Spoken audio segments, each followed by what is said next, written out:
Hello friends, कैसे हैं आप सब। मैं सुनील कुमार आपके सामने आज एक मज़ेदार और बहुत कुछ सिखा देने वाली, हर इंसान को बहुत कुछ सिखा देने वाली एक ऐसी कहानी लेकर के हाजिर हूं जो शायद आपने आज से पहले कभी नहीं सुनी होगी। यदि आज भी आपने मिस कर दी तो आप फिर कभी नहीं सुन पाएंगे, क्योंकि ये जो मैं कहानी सुनाने जा रहा हूं इसमें एक 7 एक्सपीरियंस ऐसे हैं जो हर इंसान के लिए जरूरी है सुनने, और हर इंसान के लाइफ में इनका महत्वपूर्ण योगदान होता है।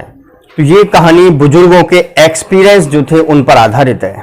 ठीक है दोस्तों, तो टाइम ज़्यादा ना लेते हुए कहानी को शुरू करते हैं। किसी शहर में एक साहूकार रहते थे। साहूकार मतलब बनिया। वो व्यापारी थे और व्यापार बहुत अच्छे से करते थे। उनके 2 बच्चे थे, एक बेटा था और एक बेटी थी। तो बेटी की शादी पहले ही हो गई थी और बेटे की भी शादी हो गई थी, क्योंकि पहले छोटी उम्र में शादी हो जाया करती थी। जो लड़के होते थे उनकी भी 11 वर्ष की अवस्था तक शादी हो जाती थी, और लड़कियां थी उनकी पहले ही हो जाती थी। तो सिस्टर की शादी हो गई थी, गौना भी हो गया था, लेकिन लड़के की शादी हो गई थी, गौना नहीं हुआ था। 11 वर्ष की अवस्था में हो गई थी और गौना नहीं हुआ था, और गौना अब 21 वर्ष होने के बाद होता। लेकिन लड़के की कुछ आदतें ऐसी थीं जो कि साहूकार को पसंद नहीं थीं। जैसे कि लड़का वैद्यों के पास ज़्यादातर रहता था या जाता था उनके पास। पढ़ाई लिखाई उसकी कंप्लीट हो गई थी और उसका मन जो लगता था वो इसी लाइन में लगता था, अर्थात वैद्य वाली लाइन में लगता था। लेकिन उसके पिता को ये बात अच्छी नहीं लगती थी, इसलिए उन्होंने उस लड़के को एक दिन अपने पास बिठाया और अपने पास बिठा के कहने लगे, बेटा देख, हमारे पिताजी ने हमें पाला, हमें सक्षम बनाया और हम आज व्यापार कर रहे हैं। उनके पिताजी ने उन्हें बनाया और आज तुम हो और जिसके लिए हम कर रहे हैं। यदि तुम नहीं करोगे तो ये परंपरा खत्म हो जाएगी और जो धन हम संचय कर रहे हैं वो एक दिन खत्म हो जाएगा। इसलिए तुम्हें इधर उधर न भटकते हुए तुम्हें बेटा अपने व्यापार पर ध्यान देना चाहिए। लड़का बहुत होनहार था, जवान था, सुशील था, आज्ञाकारी भी था।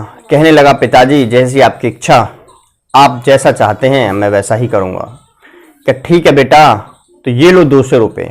200 रुपये उस समय बड़ी रकम थी, बहुत बड़ी, क्योंकि उस समय एक एक पैसे में लोग मजदूरी किया करते थे और एक पैसे की भी बहुत वैल्यू थी। उस समय 200 रुपये बहुत बड़ी रकम थी। कहने लगा साहूकार के, बेटा जाओ और दूर शहर का नाम बता दिया कि वहाँ जाओ और वहाँ पे जो सामान वो सस्ता मिलता है थोड़ा, और उसे ला कर के यहाँ बेचो। 200 रुपये में तुम ऐसा सामान लाना जो 200 से 250 हो जाए, 250 हो जाए, 300 हो जाए। लेकिन बेटा तुम अपना व्यापार करो।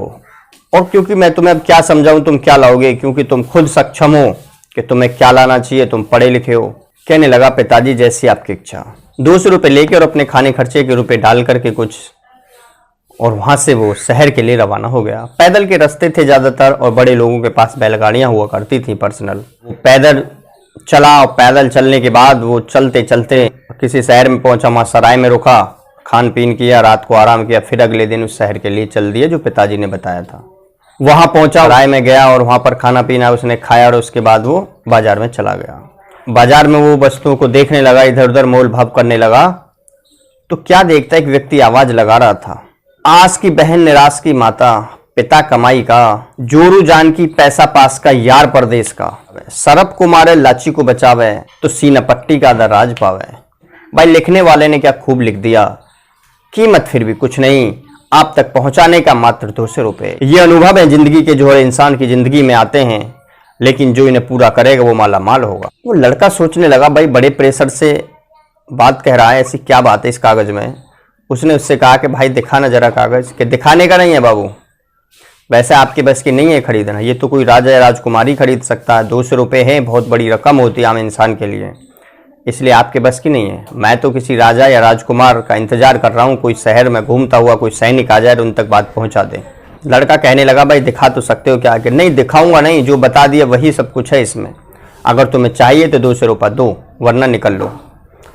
लड़का सोचने लगा, भाई जिंदगी के अनुभव हैं तो देख लेते हैं क्या है, व्यापार तो करते रहेंगे। तो उसके जेब में 200 रुपये थे और 200 रुपये निकाल करके उसने उस आदमी को दे दिए और वो कागज ले लिया। अब उसने उसे पढ़ना शुरू किया तो उसमें वही बात लिख रही थी कि आस की बहन निराश की माता, पिता कमाई का, जोरू जान की पैसा पास का, यार परदेश का, सांप को मारे लाची को बचावे, तो सीना पट्टी का आधा राज पावे। अब वो सोचने लगा यार बातें ये क्या है। उसने बार बार पढ़ी तो उसके दिमाग में बातें घुसने लगी। उसने सोचा ये तो पहले परिवार पे देखना चाहिए कि क्या वास्तव में ये बात सच है। अगर सच है तो आगे कदम बढ़ाएंगे। और वहाँ पे अब पैसा तो बचा नहीं उसके पास, तो वापस अपने शहर के लिए हो लिया। यार पहुँच गया और पिताजी मिले। पिताजी बोले भाई ले आया तू सामान? कि पिताजी सामान का मैं तो यार कागज़ लेकर आया हूँ 200 रुपया में। और वो ऐसा सुना तो बहुत गुस्सा आया, इतनी गाली गलौज की और उसे मार लगाई और वहाँ से घर से बाहर कर दिया कि निकल जा आज यहाँ से, आज के बाद ये शकल मत दिखा देना, तू मेरे लिए मर गया मैं तेरे लिए मर गया। जो बर्बाद करे वो औलाद औलाद नहीं होती, जा यहाँ से चला जा। ऐसी औलादों से तो दुश्मन अच्छे हैं, जा यहाँ से निकल जा। और पहले जो कह देते थे लोग उस पर अमल करते थे। अब उसकी माँ को बड़ा झटका लगा। उसकी माँ कहने लगी कि तो बहुत बड़ा गलत काम हो गया। घर से बाहर निकाल दिया लड़के को और माँ कुछ अंदर गई और कुछ ले करके और आई। और आने के बाद अपने बेटे से कहने लगी बेटा तेरे पिता की जो बातें हैं उनमें मैं दखल अंदाजी नहीं कर सकती। जो उन्होंने कह दिया वो तो भोगना पड़ेगा तुम्हें, लेकिन तुम्हारे वियोग में शायद मैं जिंदा नहीं बचूंगी। बेटा लो मेरी जिंदगी भर की यही कमाई है जो मैंने बचाई थी। उसने 2 पत्थर दे दिए जो बहुत चमकीले थे। उन्हें उस भाषा में लाल कहते थे और जिसकी कीमत मार्केट में 1 लाल की कीमत 9 करोड़ बताई जाती थी। लड़के ने उन दोनों लालों को लिया, क्योंकि लड़का वैद्य हकीमों के पास बैठता था तो जड़ी बूटी वो जानता था। वो जड़ी बूटी भी जानता था जो कि चीर देती थी जिस्म को, उसके बाद उसका अगर लेप लगा दिया जाए तो घाव को भर देती थी। उसने क्या किया, लड़के ने चाकू लिया और चाकू से अपनी जांग को काट दिया और जांग को काटने के बाद लालों को जांग में रख लिया और उस जो माँ पे वो लेप बनवाया था उस लेप को उसने जांग से लगा लिया। और कहने लगी माँ उसकी कि बेटा देख जहाँ भी रही हो खुशहाल रही हो, और तू लौटेगा या नहीं लौटेगा, तू जब लौटेगा मैं बचूंगी या नहीं बचूंगी मुझे कोई अंदाज़ा नहीं है, लेकिन बेटा जो हुआ है बहुत गलत हुआ है। अपनी माँ से विदा लेकर के वो लड़का चला गया। उस कागज़ में उसने देखा तो 2 बातें उसकी सिद्ध हो गई। पिता कमाई का, यदि वो 200 रुपये से ऐसा सामान भर लाता जिसे 250, 250, 300 रुपये बन जाते तो पिता बड़े खुश होते और गर्व करते कि मेरा बेटा है, नाज करते। लेकिन आज जब वो 200 रुपये का कोई सामान नहीं लेकर आया तो पिता को बहुत बुरा लगा और लड़के को धक्का दे दिया। दूसरी बात उसकी ये सिद्ध हुई कि निराश की माता, कि जब इंसान हर तरफ से निराश हो जाता है, कोई आस नज़र नहीं आती, उस समय उसकी जो माँ होती है वो उस समय काम आती है। उसे धन दौलत से कोई मतलब नहीं, उससे बस अपने बेटे से प्यार होता है। अब उसके जो उस शहर में भी यार दोस्त थे उन सब ने देखा कि उसे घर से निकाल दिया है, देखा उसके पिता ने गलत व्यवहार किया है उसके साथ, तो उन दोस्तों ने कुछ नहीं किया। किसी ने भी उससे ये भी नहीं कहा कि एक दिन मेरे पास रुक जा, मेरे यहाँ रह जा, नहीं। अब सारे के दोस्त इधर उधर मडरा तो रहे थे लेकिन किसी ने कुछ कहा नहीं कि दोस्त रुक जा, गलती हो गई, पापा का गुस्सा ठंडा हो जाएगा, शायद तुझे माफ़ कर दें। लेकिन नहीं, किसी ने कुछ नहीं कहा और इसलिए वो चल दिया वहाँ से। तीसरी बात आ रही थी जो शुरू में लिखी हुई थी कि आस की बहन, कहने लगा यार बहन यहाँ से 10-12 कोस पर है।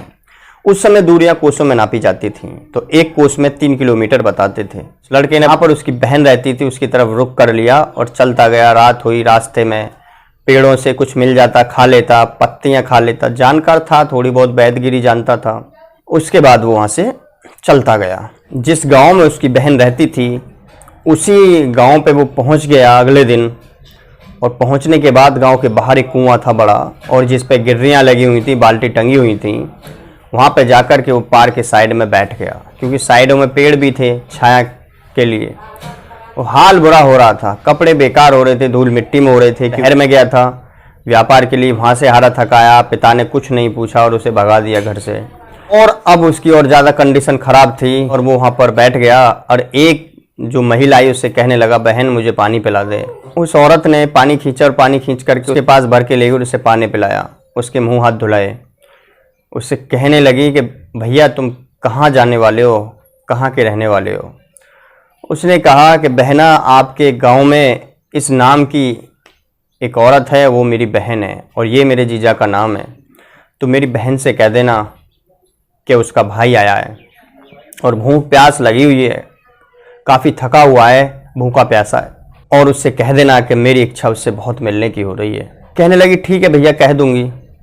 अब वो अपने वहाँ पहुँची, कुछ कह के कोस पे गांव होते, वहाँ जाकर के वो पहले अपना पानी रखने के बाद उसी के घर पे गई और जाके कहने लगी कि ऐसे ऐसे बातें, ऐसी ऐसी कंडीशन में एक आदमी आया हुआ है, वो तेरा भाई अपने आप को बता रहा है, तो तुम एक काम करो, उसके लिए भोजन वगैरह ले जाओ या उसे अपने घर बुला लो। वो आ नहीं रहा। बहन सोचने लगी मेरा भाई इतना अमीर है, मेरे पिताजी इतने अमीर हैं, मेरा भाई इस भेष में नहीं आएगा, इसका मतलब वो कोई और है।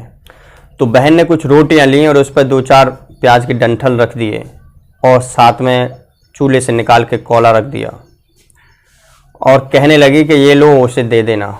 क्योंकि उस पनहारी दोबारा उसे पानी लेने के लिए जाना था, इसलिए वो खुद न गई उसकी बहन और उसके हाथ भिजवा दिया। जब वो कुएं पे पहुंची, उसने देखा कि वो वहीं पर बेसुध सा पड़ा है, उसे जगाया और कहने लगी लो भैया, तुम्हारी बहन ने भेजा है। जब उसने रोटी तय खोली तो उसमें 2-3 प्याज के डंठल थे और कोला था। कहने लगा कि कोयला किस लिए, कि इसका कहने का मतलब है गाँव में ना आए, अपना मुँह काला करके इन्हें खा के वहीं से लौट जाए।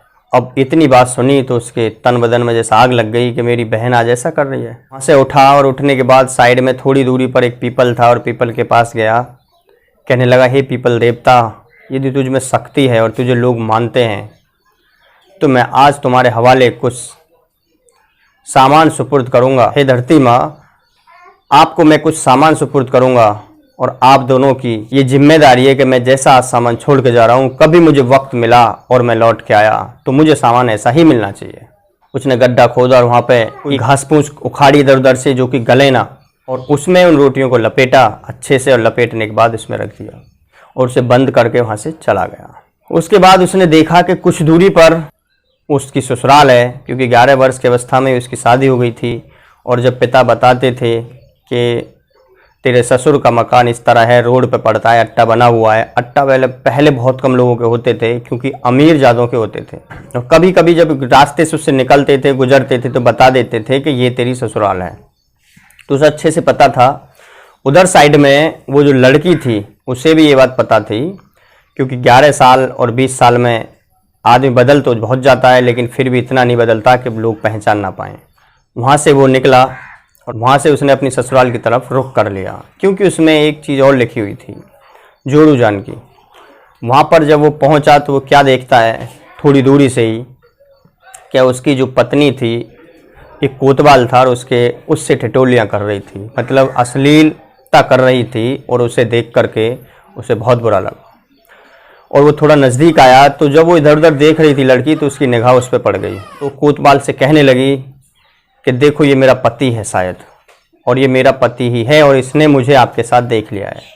अब ये पिताजी से कहेगा, अपने पिताजी से कहेगा और मेरी जान चली जाएगी, इसलिए कुछ भी करो, इसे रास्ते से हटा दो।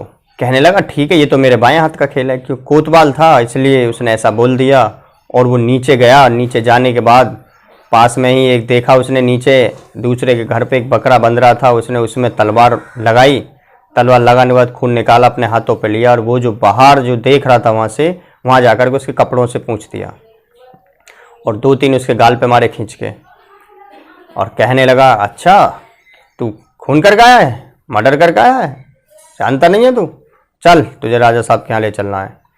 उसने तो अपने हाथ धुल लिए थे, जो खून मोह रहे थे, हाथ तो धुल जाते हैं, लेकिन जो ब्लड सूख गया था उसके कपड़ों पर थोड़ी देर में, वो कैसे धुलता। उसे ले करके और रास्ते में से और सिपाही लिए दरबार में पहुंच गया। कहने लगा राजा साहब, इसने एक मुसाफिर का कत्ल कर दिया है और इसे कठोर से कठोर सजा दी जाए, इसने मेरी आंखों के सामने कत्ल किया है।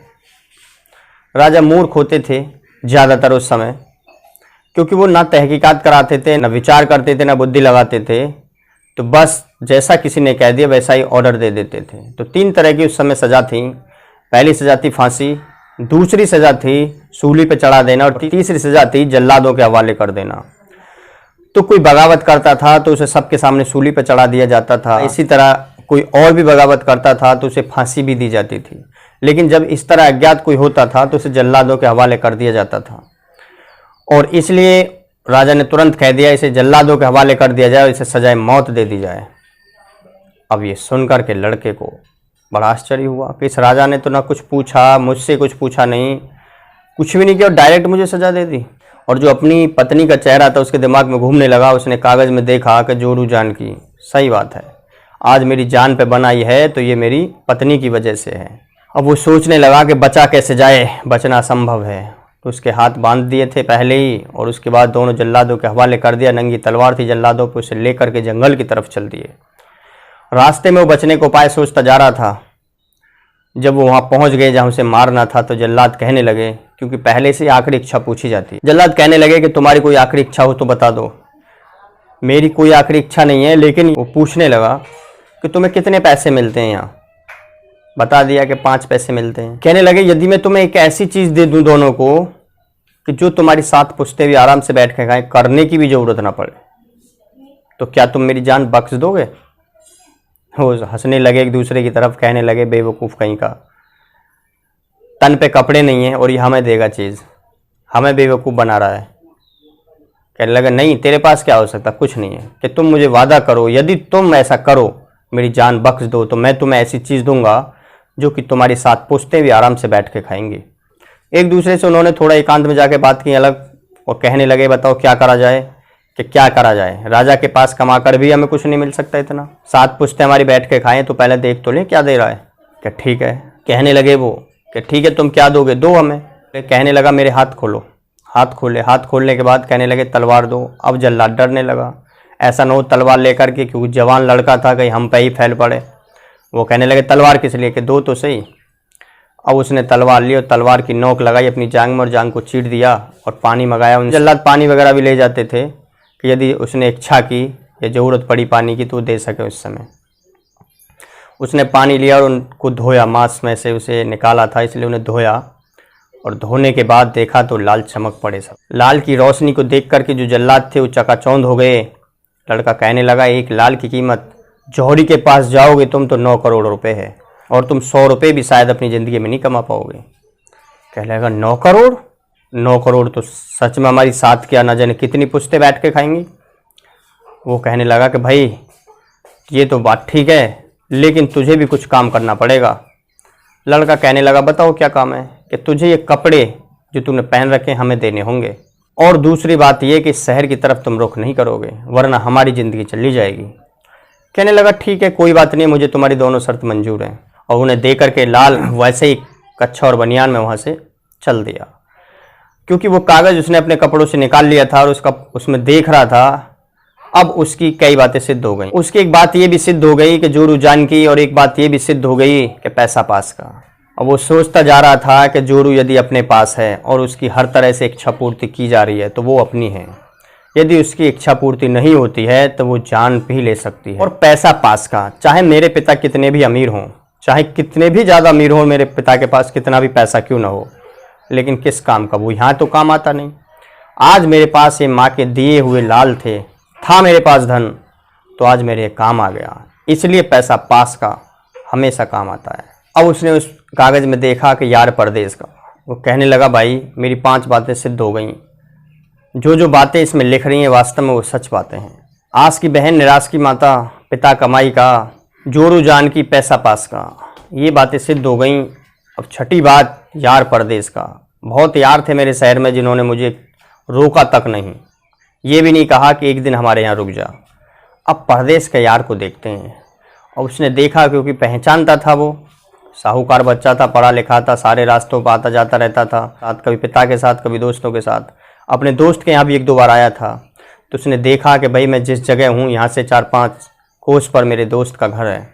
उसके बाद उसने अपने दोस्त के गांव की तरफ रुख कर लिया। कच्चे बनियान में था, हालत बेहाल थी, कई दिन से नहाया नहीं था, बिल्कुल मूर्छा छा रही थी, खाता पीता पत्ते, कभी कुछ, कभी कोई पेड़ पे फल मिल जाता उसे खा लेता। कुल मिला करके गिरता पड़ता वहाँ तक वो अगले दिन तक पहुँच गया। कुल मिलाकर गिरता पड़ता वो पहुँच गया उस गांव के बाहर तक। इत्तेफाक की बात थी, उसका दोस्त छुट्टी आया हुआ था, क्योंकि उसका गौना हुआ था, इसलिए 1 महीने की छुट्टी लेके आया था। और 1 महीने में अब वो 4-5 दिन बचे थे, और वो नहाने वाला था। उसके घर के पास ही कुआं था और कुएं पर ही वो नहाने वाला था। उसने कपड़े उतारे, और नहाने से पहले इंसान इधर उधर नज़र मार लेता है, तो उसने जैसे ही इधर उधर नज़र मारी तो रास्ते पे उसे वो आदमी जो फटे हाल आ रहा था कच्चे बनियान में, मूर्छा सी छा रही थी जिसे, उसे देखा। और देख करके कहने लगा यार लगता तो ऐसा है कि जैसा मेरा यार हो। वो बोला कि हो ना हो यार, लग तो ऐसा ही रहा है। उधर साइड में वो अपना नहाना धोना छोड़ करके ऐसे ही जैसी अवस्था में था वो ऐसे उस रास्ते पे आगे बढ़ा, तो उसने देखा कि वास्तव में उसका यार है। और तो वो दौड़ पड़ा उसके पास, और दौड़ने के बाद उसको गले लगा लिया कि यार तेरी ये कंडीशन कैसे हो गई, ये हालत कैसे हो गई। और उसकी हालत को देख कर यार की आंखों में आंसू आ गए और वो फूट फूट के रोने लगा कि इतनी क्या मजबूरी आ गई कि ये हालत खो गई। और दोनों आपस में रो रहे थे। उसे कुएं पे ले गया और कुएं पे ले जाने के बाद उससे पहले नहलाया। नहलाने के बाद फिर नाई को खबर भेजी। नाई आया, नाई ने उसके बाल ठीक किए। बाल ठीक करने के बाद फिर उसे दोबारा से नहलाया और उसके बाद उसने अपनी पत्नी को आवाज़ दी, क्योंकि घर पास ही था, और उससे कहा कि मेरे बकस में नए कपड़े रखें। एक जोड़ी उन्हें निकाला और वो कपड़े निकाल के लाई जो भी ज़रूरत थी, क्योंकि अंडरवियर वगैरह सब चीज़ उसे नई दी। पहनाने के बाद उसे घर बिठाया और उसके बाद अपनी पत्नी से कह दिया कि अच्छे से बढ़िया भोजन बनाओ, क्योंकि एक दूसरे के साथ काफ़ी दिन रहे थे, पड़े थे, तो उन्हें एक दूसरे की पसंद भी पता थी। तो उसकी पसंद के भोजन बनवाए उसने और ख़ुद नहा करके आया और इतने में ही भोजन बन गया और बड़े प्यार से उसे खिलाया दोस्त को और ख़ुद भी खाया। उसके बाद उससे पूछने लगा आखिर ये क्या क्या हुआ। तो उसने फिर सारी हिस्ट्री बताई उसे। तो कहने लगा हो ये तो बड़ा बुरा हुआ, बहुत जुल्म हुआ भाई। अब कहने लगा कोई बात नहीं, अब आराम से यहीं रहो, यही तुम्हारा अब घर है। मेरी कुछ दिन की छुट्टी बची हैं और मैंने तुम्हारे साथ रहूँगा। उसके बाद मैं छुट्टी लेकर के फिर आऊँगा और तब तक तुम यहीं रहना। जो यार थे आपस में एक दूसरे के मन की लेते, एक दूसरे से बातें करते, हंसी मजाक करते। उसके बाद एक दिन दोस्त कहने लगा कि मैं आज जा रहा हूँ और तुम यहीं पे मिलना मुझे।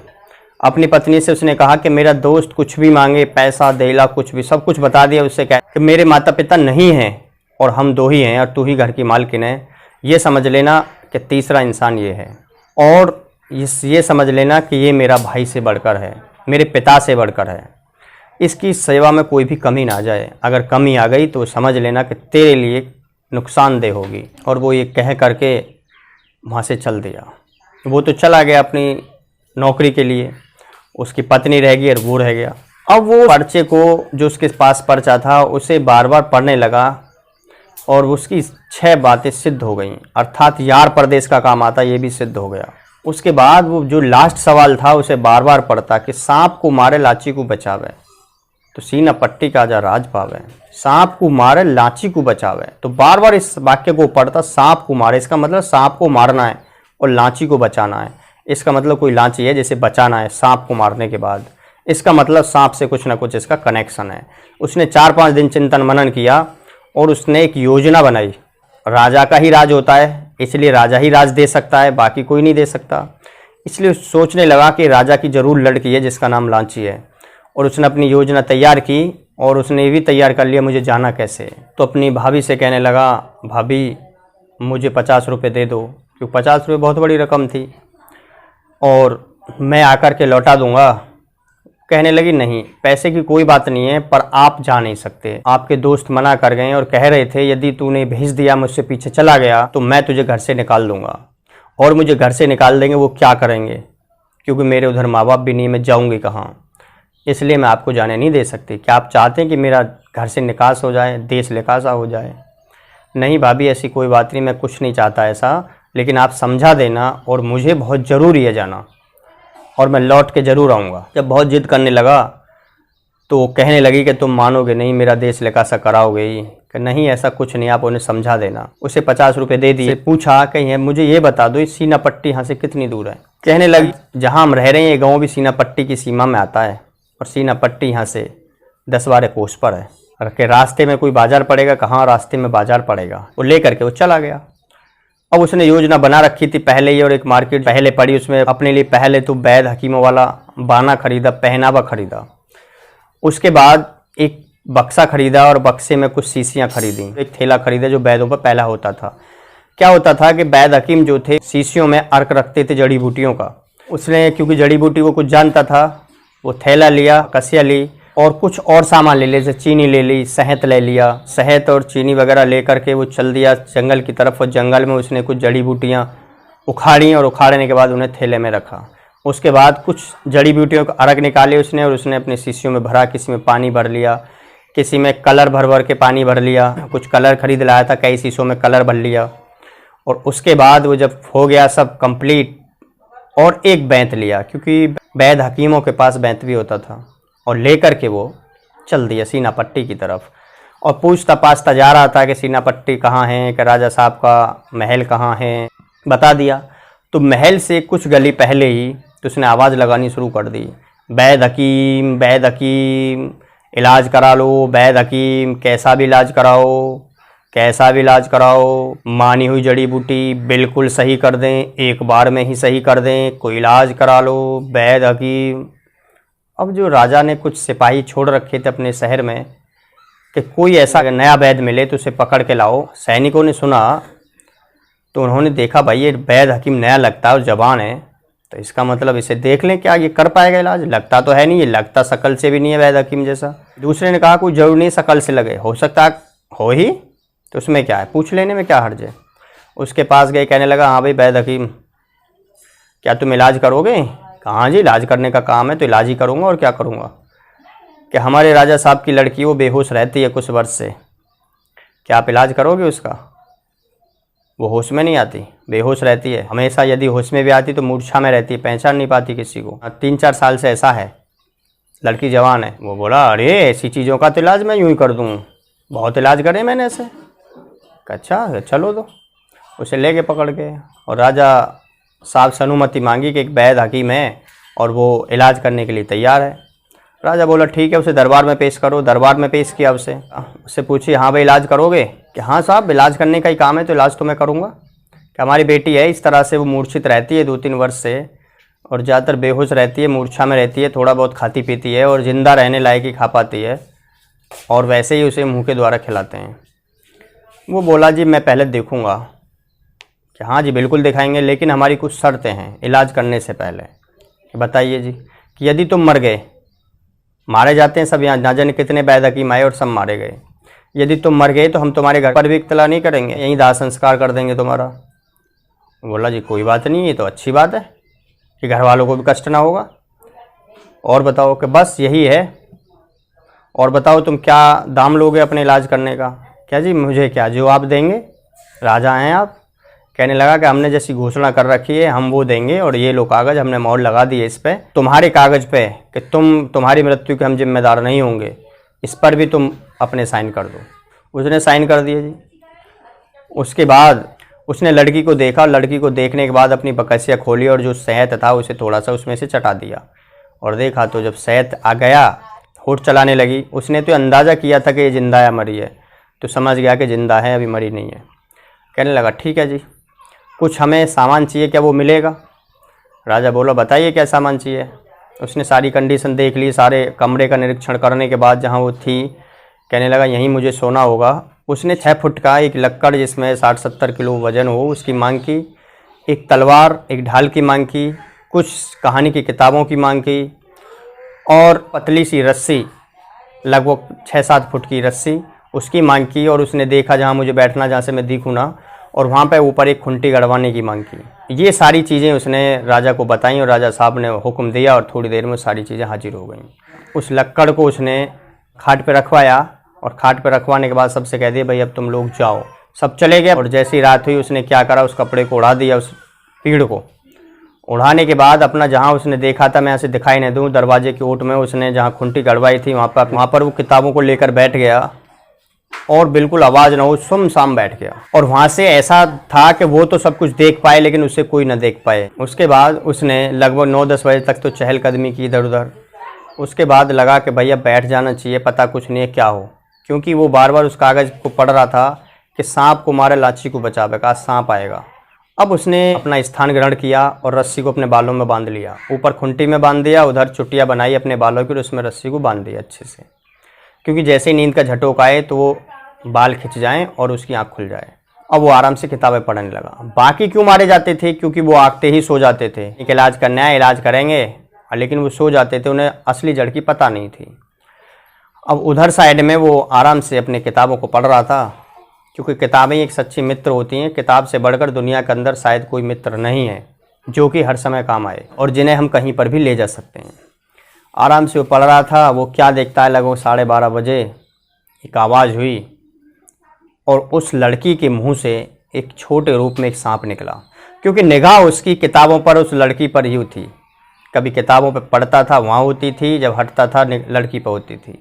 और जैसे सांप निकला उसका आकार बड़ा हो गया, वो कोई इच्छाधारी सांप था जो अपना रूप बदल लेता था। वो अपना सूक्ष्म रूप कर करके और राजकुमारी के पेट में घुस जाता था, जिसकी वजह से, जिसके जहर के प्रभाव की वजह से राजकुमारी बेहोश रहती थी और ठीक नहीं हो पाती थी, अर्थात मूर्छावान रहती थी, पहचान नहीं पाती थी किसी को। अब वो निकलते उसने अपना आकार बड़ा करा और जो खाट बिछी हुई थी जहाँ पर उसने पीड़ रखवाई थी उस पर दबादब फन मारने लगा। सांप इसलिए ज़्यादा मारने लगा क्योंकि उससे कोई उफ आवाज़ नहीं आ रही थी, क्योंकि उससे कोई आवाज़ नहीं आ रही थी।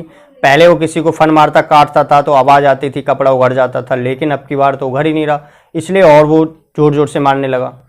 उधर साइड में सब देख करके कि सांप तो बिजी था उसमें फन मारने में, और उसने अपनी तलवार उठा करके और बहुत ही जल्दी शीघ्रता से उसमें जैसे ही वो फन मार रहा था, जैसे उसने फन मारा उसके फन को काट दिया और बाकी सबके उसके पीस कर दिए, और पीस करने के बाद उसे एक तरफ ढाल के नीचे रख दिया और उस लक्कड़ को खाट से गिरा और आराम से सो गया। अब सुबह जाहिर सी बात थी, जो आदमी 1-2 बजे तक जगा हो उसे नींद तो आएगी, वो लेट तक सोता रहा।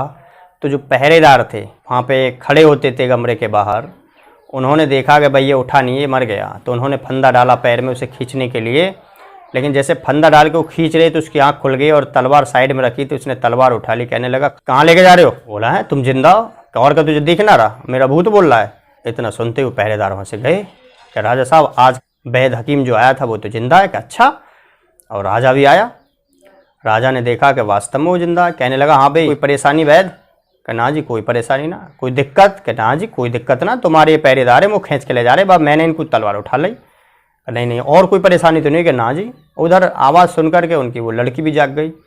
अब लड़की ठीक ठाक जागी क्योंकि जो रोग था वो तो कट गया, और उसने आँख मली और देखा कि पिताजी आप? कि हाँ बेटी तू ठीक है? हाँ मैं बिल्कुल ठीक हूँ। और ये सब लोग कैसे हैं? कि बेटी इसने तुमसे कुछ कहा? कि कौन ने? कि इसने? कि मुँह तो कहीं ने कुछ ना कही, कि तुम्हारे साथ यहीं पे रात सोया था इधर साइड में इस पर। कि मुझे तो कोई पता नहीं कौन सोया क्या कहा, मुझे कुछ नहीं पता पिताजी। कि तुझे कोई बीमारी है? कि ना जी मुझे कोई बीमारी ना है। वैद्य से हकीम से कहा कि भाई और कुछ इलाज रह गया करने के लिए? कि हाँ जी 4-6 दिन इलाज और चलेगा, बिल्कुल ठीक हो जाएंगे, क्योंकि कुछ असर रह गया था उसका, सांप का असर रह जाता है जब वो जगह छोड़ता है। कह रहा अच्छा ठीक है जी, क्योंकि वो जड़ी बूटी जानता भी था और उसे खास देने की ज़रूरत नहीं थी। अब राजा कहने लगा 4-5 दिन बाद कि भाई जैसा हमने वचन दिया था, अपनी बेटी को बुलाया कि बेटी हम तेरी इससे शादी कर दें तो क्या तू खुश रहेगी? लड़की बोली कि पिताजी जैसी आपकी इच्छा हो, आप जिससे भी शादी करेंगे, जीवन आपने दिया है, आपका हक है। इतना कहने के बाद वो लड़की चुप हो गई। राजा कहने लगा बेटी तेरा जीवन इसी की देन है, इसी की वजह से तू आज जिंदा है, वरना तू 3 साल थे तो बहुत पड़ी रहती थी, पहचान ही नहीं पाती थी तू किसी को। अब उस लड़के से कहा कि भाई हम तेरी शादी कर दें तो तू खुश है? कि राजा साहब मुझे कोई नहीं, आप राजा साहब हैं, जो आप करेंगे। तो उन दोनों की शादी कर दी और जो सीना पट्टी का राज था वो आधा राज उसके नाम कर दिया। महल भी उसे दे दिया आधा, आधा राज दे दे, सब कुछ आधा आधा कर दिया। राजा शिकार खेलने जाया करता था, वो नहीं जाता क्योंकि जवान था, लेकिन फिर भी शिकार खेलने नहीं जाता था। अब बनिया बच्चा था, कहाँ शिकार खेलने जाता। तो कहने लगी उसकी पत्नी जो राजकुमारी थी कि आप शिकार खेलने क्यों नहीं जाते? पिताजी जाते आप भी जाया करो। कि ना मुझे कोई इंटरेस्ट ना इन बातों में। उसने फिर कहा कि आपको तो मान लो कोई अटैक करने लगे राज्य पे तो कैसे बचाओगे? कि ना मुझे कोई इंटरेस्ट ना है। अब वो जुम्मे पड़ गई कि क्या बात है, वो समझ गई इनमें राजसी खून नहीं है। कहने लगी क्या बात है? तो उसने बहाना बनाया, कहने लगा कि मुझे घर की याद आ रही है। कि अच्छा घर की याद आ रही है, कि चलो तो पहले घर चलेंगे। अब उसके पिता है, दोनों ने उनसे आज्ञा ली और आज्ञा लेते ही अगले दिन सवारी सज गई। बहुत धनमाल उनके साथ लादा गया। रथों में काफ़ी बड़ा राज्य था, बहुत बड़ा। सारे राजा मतलब मित्रता करना चाहते थे। अपनी बेटी को डोली में बिठाया, कहार भेजे और बहुत लंबा काफिला भेजा, सेना भेजी, और ऐसे जाते हैं जैसे किसी पे चढ़ाई करने के लिए जा रहे हों। इस तरह से वो राजा गया और कुछ दूरी पर जब वो चल दिए तो उनके रास्ते में सबसे पहले अपने दोस्त के यहाँ रुकना चाहा उसने। और उधर साइड में उसका दोस्त आ चुका था छुट्टी लेके, कि मेरा दोस्त है, जल्दी छुट्टी लेके आ गया था वो। वहाँ उसने देखा तो उससे कहा कि जाओ इस नाम का आदमी है और वहाँ पर रहता है इस जगह पे। सैनिकों से कहा कि उसे जाओ और बुला के लाओ, कह देना कि राजा साहब ने बुलाया है, और ना आए तो उसे लाना है, लेकिन ध्यान रहे उसे हाथ न लग जाए। थोड़ी वैसे ही गर्मी से पेश आना, पहले नरमी से फिर गर्मी से, लेकिन हाथ न लग जाए उससे। बहुत इंपॉर्टेंट आदमी हमारे लिए। गए वो 4-5 सैनिक गए और वो जा कर के घर पर ही दबोच लिया कि हाँ भाई चलो राजा साहब ने बुलाया है। राजा साहब ने, उसने आने के बाद जब अपने दोस्त को नहीं पाया था तो अपनी जो घरवाली थी उसे वहाँ से निकाल दिया था, अर्थात अपने घर से निकाल दिया था और जंगल में उसने एक कमरा था और वहीं पर उससे कह दिया वहीं पर जीवन बिता तू, जब तक मेरा दोस्त लौट के नहीं आ जाता सही सलामत। अगर वो सही सलामत नहीं आया तो तू मेरी पत्नी ख़त्म। उधर बेचारी वहीं रहती, ना कोई रोटी की चिंता, ना पानी की कोई किसी को कोई चिंता, कोई दे गया तो दे गया, किसी को रहम आ गया या खुद ही जंगल में कोई फल फ्रूट खा लिए। इस तरह से वो अपना जीवन बिता रही थी कुछ दिनों से। अब उसे ले गए, वो बोला कि भाई राजा को शायद किसी ने भनक दे दी है मेरी पत्नी की, इसलिए शायद आया है, आज तो गड़बड़ हो जाएगी सब। वो बोला, सैनिक बोले जल्दी चलो वरना हम ज़बरदस्ती ले जाएंगे। बोला ना भैया राजी चल रहा हूँ मैं, ज़बरदस्ती क्यों ले जा रहे हो। अब उनके साथ वो चल दिया। वहाँ जा कर के दूर से ही वो देख रहा था, उसका जो दोस्त था जो राजा बना हुआ था, जैसे ही कुछ नज़दीक आया जहाँ पहचान सके वहीं से उसने उसकी तरफ चलना शुरू कर दिया। वो देखने लगा यार राजा और मेरी तरफ आ रहा है, और जब वो पास आए तो उसने पहचान लिया ये तो मेरा दोस्त है। उसने एक दूसरे को पहचाना, गले लगे और कहने लगा और ठीक हो, कैसे हो तुम, जल्दी कैसे आ गए। बताया कि मैं तेरी वजह से यार जल्दी आ गया और तू मिला नहीं। और भाभी कैसी है, कि भाभी को तो मैंने ऐसे ऐसे निकाल दिया घर से। अरे तैने तो बहुत जुल्म कर दिया भाई, मैं तो बता के गया था और पैसे भी ले गया था 50 रुपये। कि नहीं मुझे तो ये पता था ना, तुम्हें शायद उसने कुछ कह के उल्टा सीधा भगा दिया है। उसके बाद उसने क्या करा, कुछ कहारों को भेजा और अपनी पत्नी को भेजा कि जाओ वो हमारी भाभी माँ हैं, उसे नहला धुला करके रेशमी कपड़े पहना करके, अपने रेशमी कपड़े पहना करके जो लाए हो आप साथ, और उन्हें एक दुल्हन की तरह सजाओ और उन्हें ले करके आओ। उसके बाद गए सब, और जाने के बाद उसी ने जैसा कहा था ऐसा ही किया गया। उसके साथ उन्हें जब लाए 4-6 घंटे में, क्योंकि वहीं डेरा गाड़ दिया था, अपना तंबू गाड़ दिए थे वहीं पे, और लाने के बाद जब आई तो उसने अपनी भाभी से क्षमा मांगी कि मुझे माफ़ कर दो, मेरी वजह से तुम्हें इतनी तकलीफ़ उठानी पड़ी। अब जो हो चुका था उसे कौन बदल सकता था, लेकिन ये बड़ी खुशी की बात थी कि उन्होंने, उसके पति ने फिर उसे अपना लिया और उसके बाद उनके साथ वो रहा 1-2 दिन वहीं पर। उसके बाद उसे काफ़ी धन दिया और धन देने के बाद उससे विदा ली कि दोस्त मैं अब चल रहा हूँ क्योंकि मुझे औरों का भी हिसाब करना है। कहने लगा ठीक है दोस्त, अब तो तुम राजा बन गए हो, अब तो कोई दिक्कत आएगी नहीं। कहने लगा मैं राजा तुम्हारे लिए नहीं हूँ, तुम मेरे लिए हमेशा यही हो जो आज हो, क्योंकि उस समय तुमने मेरी मदद की जिस समय सब ने ठुकरा दिया। और वहाँ से विदा लेकर के वो चला गया। रास्ते में उसने सोचा कि भाई हमारी यहाँ पत्नी है, उससे मिलता चलें। फिर उसके दिमाग में आया कि नहीं पत्नी से नहीं मिलना। अब रास्ते में जब गुजर रहे थे तो उसका जो ससुर था वो रास्ते में मिल गया, उसने उसे पहचान लिया। अरे बेटा तुम, उसका नाम लिया, अरे बेटा तुम, और इस भेष में क्या, हाँ कि बेटा अब तो गोना का समय हो गया है और गोना कर लेना चाहिए, कि हाँ आप ज़रूर आएँ। और उसे ये नहीं पता था कि इसकी शादी हो गई है, पहले कई शादियाँ भी हो जाया करती थी। वहाँ से वो निकला और निकलने के बाद सोचने लगा कि भाई अब हमें बहन के यहाँ चलना चाहिए। अब राजा की इतनी बड़ी सेना को देख करके वहाँ का जो राजा था, क्योंकि एरिया दूसरे हो गए, राजा को भनक लगी कि भाई इतनी बड़ी सेना को लेकर कोई राजा आ रहा है। तो उन्होंने अपने दूतों को भेजा और कहा कि भाई किसी तरह शांति प्रस्ताव करो, हम लड़ाई नहीं चाहते, लड़ाई में नुकसान है, फ़ायदा कुछ नहीं है, इसलिए किसी तरह से शांति करो। राजा से उसके दूत मिले और उनसे नमस्कार किया, कुछ भेंटें अर्जित की जो राजा ने भेजी थी कि आपके लिए भेजिए, मित्रता का प्रस्ताव भेजा है। वो सोचने लगा भाई मैं तो कुछ आक्रमण करने नहीं आया, लेकिन ठीक है, उसने भेंटों को स्वीकार किया, अपनी तरफ से भी भेंट दी कि जाओ हमारी तरफ से भी उन्हें भेंट दीजिए। उधर से राजा भी आया मिलने के लिए। जब भेंट ली उसने कि भाई ये राजा कोई सज्जन राजा है और इतनी बड़ी सेना लेकर के भी हमें भेंट दी और मित्रता का प्रस्ताव रखा है, तो लेकर के अपनी सेना वहाँ चल दिया उधर।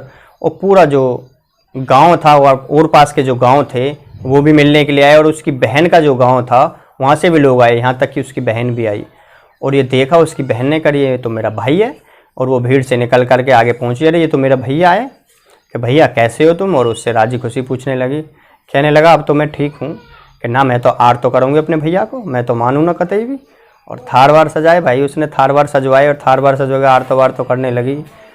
वो कहने लगा बहन तू इस थाल को लेकर थोड़ी देर रुक जाए यहीं पे, मैं भी आ रहा हूँ। और वो गया उस पीपल के पेड़ के नीचे गया और कहने लगा हे पीपल देवता, हे धरती माता, मैं तुम्हारे सुपुर्द कुछ करके गया था, आज मुझे उस चीज़ की ज़रूरत है, मुझे जैसी मैं रख के गया वैसे ही मिले। उसने वहीं पे हाथ जोड़ने के बाद और उसके बाद उसने वहाँ गड्ढा खोदा और उसे वही चीज़ मिली कि घास तब तक गड़ी नहीं थी, और रोटी भी मिल गई, प्याज की गांठ भी मिल गई, कोला भी मिल गया। उसे लेकर के आराम से और अपने जो राजाओं का बाना होता है उसमें वो डाल करके उनको रख करके और लाया।